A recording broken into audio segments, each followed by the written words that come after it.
I'm 2 years post-op implant, both bone and gum implant for 3 teeth and a 4th extraction for a future implant. I have had so many issues and seen so many different consultations. I don't know what is the best route. It's too complicated to describe, but to add more fuel to the fire, my medical history, diabetes, high blood pressure, blood thinners, and long duration of prolia. Ding, ding, ding. Okay, that's alarm bells right there. So this patient's been on this bisphosphonates for a long time. My healing time has this process taking forever. Okay, so long story short, this patient is even experiencing more and more issues, more tooth loss. So, a lot of times people would say like, well, what are we doing? Maybe we should consider all on 4. But one of the concerns is that this patient is on bisphosphonates, right? So I've treated a lot of patients for bisphosphonates because it seems like they're being more and more prescribed, definitely more ubiquitous out there for elderly female patients. And I'm not even talking about like elderly. I'm talking about anybody like even like 60s, and I see them like patients in their 50s. And one of the issues that when patients are on bisphosphonates, that it can cause, basically what it does is it turns what we call your osteoclast off, so your bone's not really remodeling. And so whenever we're doing any sort of dental surgery, your body's going through a process of the bone that's remodeling. So it's important that, patients not be actively taking bisphosphonates whenever we're about to do major dental surgery. So for example, dental implants. I'm not saying that you can't use bisphosphonates and have dental surgery, but we really need to be wary of patients that are on higher dosages of bisphosphonates, and that would be patients that are on IV bisphosphonates that are like, let's say, because they need higher dosages, whether they have metastatic cancer and they're trying to prevent the spread of bone cancer. But it's definitely something that we need to be aware of. But I just wanted to bring up this comment for this patient so that if you are thinking about getting on bisphosphonates, then just make sure that you have a consultation with your doctor. I think that if you discontinue for a while and you get implants later on, you can safely get implants. Just be aware that bisphosphonates do have what we call a long half-life, so it tends to stick around in your body. But I've seen patients be successfully treated with it. So I would say that, again, just, it is a case-by-case basis. Now, I mentioned earlier in the video that somebody, it sounds like another dentist out there, had a contentious comment regarding my video that says severe periodontal gum disease, or should you save your teeth or get all on 4, right? So let me go over this comment. I'm not going to read, it is a very long comment, so I'm going to go over this by point, and then I'm going to give my answers. So someone says, PKA 1720 says, respectfully, your statements, while appearing to be fair and balanced, err toward encouraging an all on X. So point number 1, he said, you mentioned osseous and LANAP require diligent home care, but you don't mention that AOX requires the same as well as annual removal and maintenance and ongoing costs on a per patient basis. Okay, so to answer that question, absolutely. But let's be quite frank about this. So if a patient, which this video was about a patient that has severe periodontal disease, right? So what kind of lifespan are we going to get out of this teeth, right? So if we're doing, whether LANAP or doing osseous surgery, what's the cost of that? I've seen patients get quoted anywhere from $10,000 to $30,000 to try to like save their teeth with osseous surgery, right?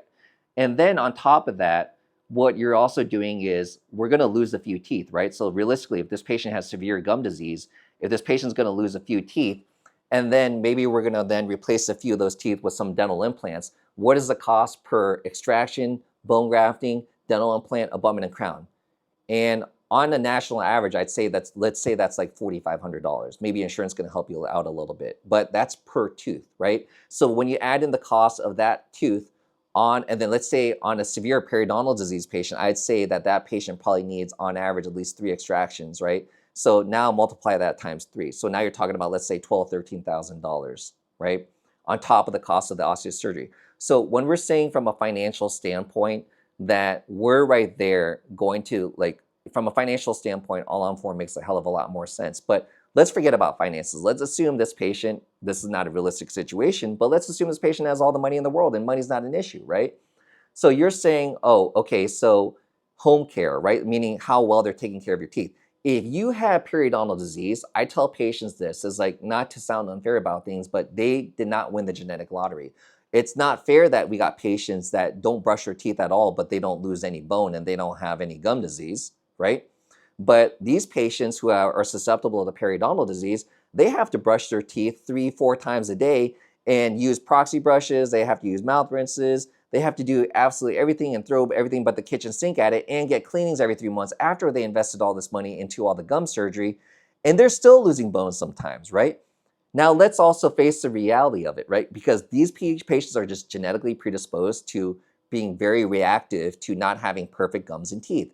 And I tell patients it's not fair, but it's like that person that can eat a whole pizza pie and not have any weight gain. And then there's that other person that eats one slice of pizza and then they gain a pound, right? And it's just unfair, but some people win the genetic lottery, some people lose the genetic lottery. And unfortunately, periodontal disease is like that. Now, when you have all your teeth taken out, you're getting rid of the source of the bacteria, the periodontal pathogens that cause periodontal disease, right? So number one, that's gone. And then I'm not saying that you don't have to brush your teeth or take care of your teeth. Of course, there's not a single person that comes through like our practice that does all on four. I tell them, hey, you got to water pick every day, twice a day. You got to brush your teeth still. Now, is your zirconia prosthesis susceptible to cavities? No, of course not, right? But you still want to brush your teeth. You still can't have horrible oral hygiene habits. And I also say, hey, let's throw a hydrogen peroxide rinse in there into the equation also. But so many of our patients, I can tell you for all these years that have had periodontal disease, and then now they have all on four, and then like, what are we evaluating? We want to make sure that they're not losing bone around those implants. And these patients have a great prognosis. They've been having years without any bone loss around these implants, right? So I can tell you as a periodontist, to me, does it make more sense to have that patient like trying to hold on to their teeth after that gum surgery, and then now like they had another tooth that had class 2 or 3 mobility, and they lose that tooth, and now they're getting another implant? I can only sit there and say, if I'm looking at this patient 3, 4, 5, 6 years later after we did gum surgery, and then now they're being told that they might need another gum surgery, or they're going to lose another tooth and get another implant, so you need another surgery, and now they're like $60, $70, $80,000 into the hole. Was it right for me to try to push them in the direction of osteosurgery and try to save their teeth? Or is it right for me to objectively tell this patient, hey, here are the pros and cons of each solution. Does it make sense to do the periodontal surgery and have the reality of like what can happen of you losing more and more teeth and getting individual implants and going through all those procedures, which is also exhausting? Or do we need to have a conversation? Maybe it makes more sense to do like an all-on-4. But again, if we're doing an all-on-4, we have to be very upfront about it. It has to be done right. Just doing an all-on-4, there's no point of it, because if you start having issues, or you like, again, my consultation that I saw from 5 years ago, this patient coming in and her all-on-4 didn't even last 5 years, 5, 6 years, and now she's being told by me that she has to get this redone because the implants that whoever placed weren't long enough, right? So, that's the $34,000 that was wasted by this patient, So, but you said they requires annual removal. Yes, it does require annual removal and maintenance. Yeah, but we charge $200. I mean, come on, this is not like backbreaking, right? For financially to get that, the cleaning done. That's my take on it. Again, we may agree to disagree, but that's my take on it. Okay, so your point number 2, you don't mention that even in the perfect patient with a clean medical history, an abundant bone, and a perfect surgery, while unlikely, implants can still fail, both immediately and delayed. Absolutely. What are the factors that can cause implant failure? As I mentioned in my videos before, not having enough buccal bone thickness. Right. So one, the biggest things that I see, especially with all-on-4s, but even with individual implants, is that a lot of people will improperly size implants, because the thought process is always, I'm going to get the fattest implant I can in here. But if we get the fattest implant in there and your bone is this thick and your implant is almost just as thick or just a little bit more narrower, then what ends up happening is you don't have enough thickness of bone, especially buccal bone on that outer edge, right? Bone is living tissue, so it wants to have a certain amount of thickness to maintain its vascularity. So if you don't have enough thickness of bone, then this patient can develop peri-implantitis several years down the road, right? So we all know that, right? So I would say that this surgical aspect, something that's getting screwed up surgically, is that people are placing too fat of an implant, right? And so that's causing issues later on down the road. And then also that consultation that I saw on Friday, like I mentioned multiple times in this video, when you look at the x-rays, I like the fact that that guy didn't place too wide of an implant, considering how thick her bone was, and she had pretty decent thick bone. But I don't understand why the guy didn't place a longer implant, or even like the patient could even gone, like the doctor could have placed even wider of an implant, and that patient could have benefited from it. But now the patient had a cantilever, excessive force, not enough bone implant contact with the implant, and therefore those are all contributing factors as to why this all-on-4 only lasted 5-6 years on this patient. So, those are some things surgically that can get screwed up, that can cause implants to fail. Now, another thing also is that prosthetically, the patient has to have a proper prosthetic design, right? So I let my prosthodontist take care of that. But again, like, let's be realistic about who's doing all-on-4s. Labs, right? So you're gonna have labs coming in at an all-on-4, like you're doing an all-on-4 surgery, and a lab's gonna be there to do a chairside conversion or make sure that they get the impressions, the digital scans to make the teeth. In my practice, we have a prosthodontist, because honestly, like, listen, these guys are trained the additional 3 years to make sure that, they're going to come up with a proper prosthetic design to make sure that they're going to be distributing the forces where they need to make sure that this patient has the least amount of issues over the long haul. Okay, I own my practice. I want to make sure that this patient doesn't have any issues over the long haul because I warranty my product. If I'm not cognizant of that, I'm going to be in a lot of financial trouble later on in the future. So it's to my best interest to make sure that these patients are going to be taken care of over the long haul. Now, let's talk about finances. If I was all about finances, I would be better off sending that patient down into the osseous surgery, treating the periodontal disease, and getting the individual implants. And over the next 10 years, I'm going to make way more money from that patient than if I did an all-on-4 for that patient. So why would I recommend a patient do an all-on-4 and make less money over the long haul and also have more exposure financially because I warranty my product if this patient was to have issues with their all-on-4? I can tell you in my experience, and again, I've been practicing for 14 years, I feel way more comfortable having a patient go down the road of an all-on-4 over the long haul versus osseous surgery with individual dental implants. Point number 3, you said you don't mention that with FP3 prosthetic, you show in your videos, if implants do fail, you often cannot wear a denture due to the bone reduction, and you may not be able to place additional implants without going to remote anchorage. And by remote anchorage, what this person's talking about is zygomatic implants or pterygoid implants. Okay, this is also another key point. When I do an FP3, like an all-on-4 type of prosthesis, I don't do the crazy bone reduction that a lot of other surgeons do. I only attain the amount of bone reduction that is absolutely necessary to make sure that our prosthesis, number one, the transition line is not going to show when you're smiling, right? And number two, make sure that prosthesis is thick enough, right? And so you're absolutely right, because there are some surgeons out there that just grind the hell out of that bone, and you can't really wear a prosthesis afterwards, right? And so you would have to go to another solution. You'd have to do sinus lifting, zygomatic implants. God forbid you need a quad zygos. This is why with my videos, I'm saying that all-on-4 is not just a simple solution. We have to look at every aspect of what's going on to make sure that this patient doesn't have issues over the long haul.